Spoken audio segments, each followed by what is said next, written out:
I don't have any really clever opening lines, fast things about what I did coming over from the motel.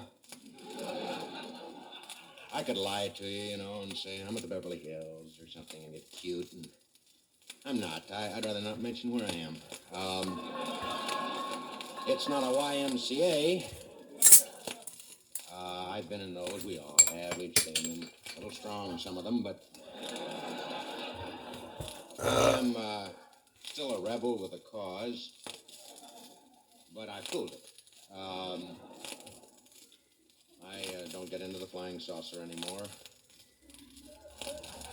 I still believe in Billy Mitchell. But we Venusians, and Martians and Mooncats have had to just sort of, drop over Los Alamos and not come in too close and scare some guy. What's that, Gene? What's that? We can't take the chance anymore. Start into this first thing I always check into my book. It's a wild picture. And, I have to get my kicks, friends, We know that the Westerns are controlling our sets, and that's all right. It's strange, though, to think that, some 15 or 20 shows are Westerns, and they only have one space show. And, here are thousands going for the rockets, and everybody, come on, boy, there he is! Kill him! Stay out our town!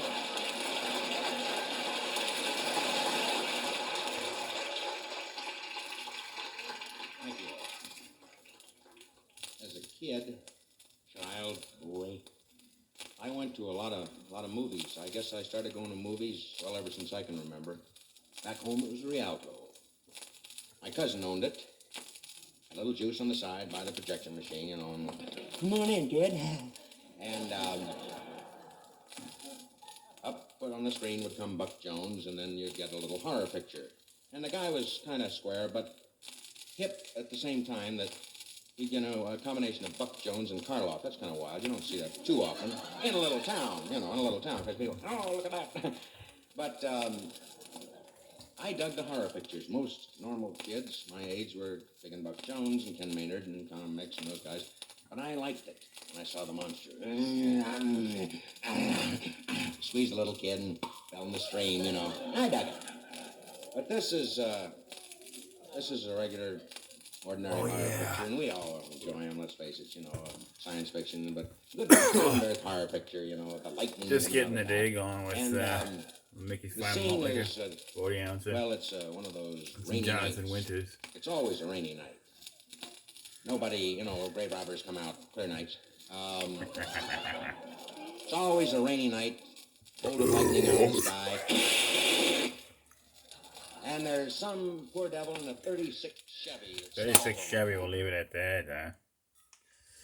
Let's see what's on National Public Radio.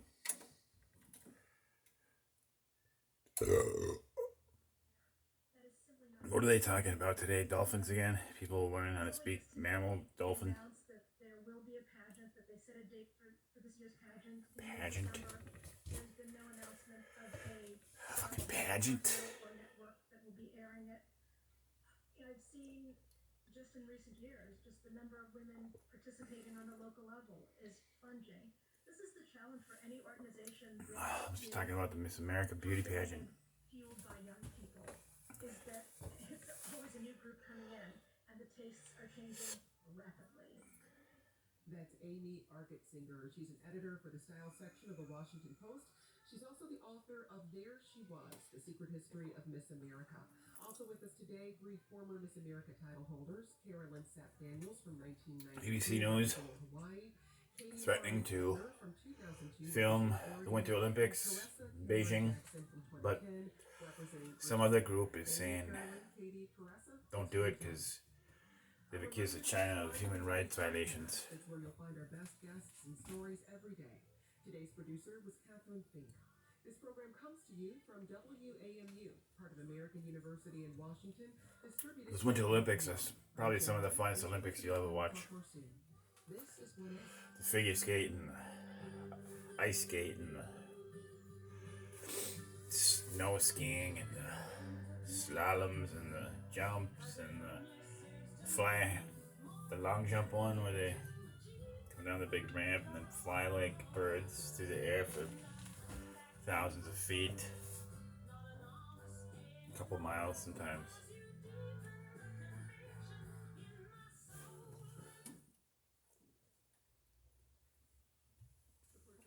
So we get copyrighted strikes. Sometimes you just take them risks. I'm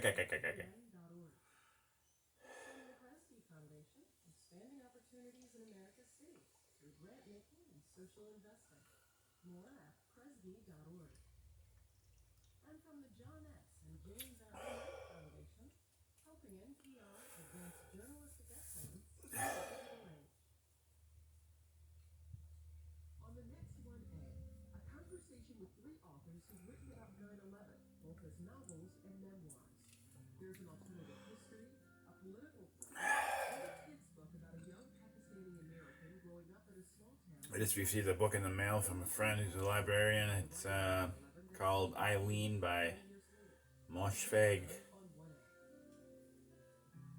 I haven't picked it up yet. Still trying to finish Ohio by Stephen Markley. Today on Central Time, a new DNR survey takes an up-close and personal look at our garbage. Find out what's in our landfills that shouldn't be and how we can Outside in my car window, that's when I would read it when I was, in the interims. It got so hot and sitting out there in that car, the book started falling apart. It's awesome.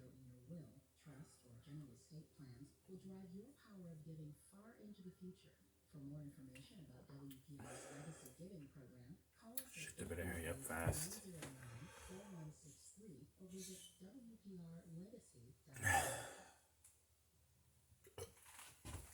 Hello? Hey, what's up? I'm shooting a Malt video. Can you wait a couple minutes? Cool. The Ideas Network. Connect with us using the WPR app or at WPR.org. Talking about birds on the show today, and we'll start by taking a closer look at kingfishers and waterfowl. Hi, Larry Nealer here. Thanks for joining us today on the Ideas Network. Birding expert Bill Volter back with us. He's a retired wildlife DNR educator and naturalist, worked at the Hurricane Marsh for 27 years, and he's been watching birds for over 4 decades, has written a number of books on the subject.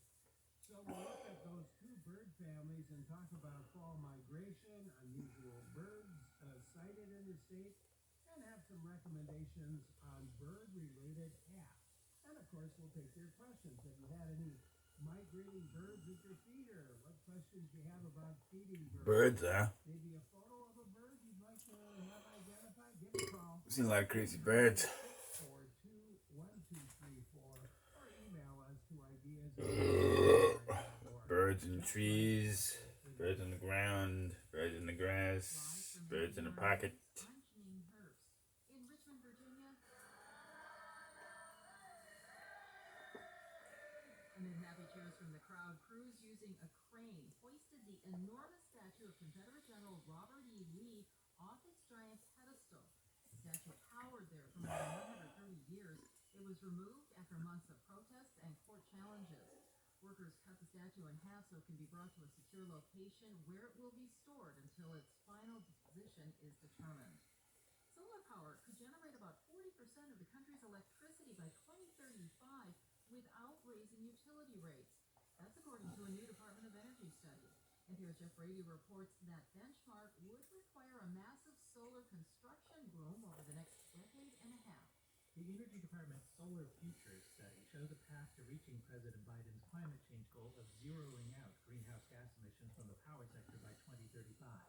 The U.S. gets only about 3% of its electricity from solar now. That's after years of double-digit growth.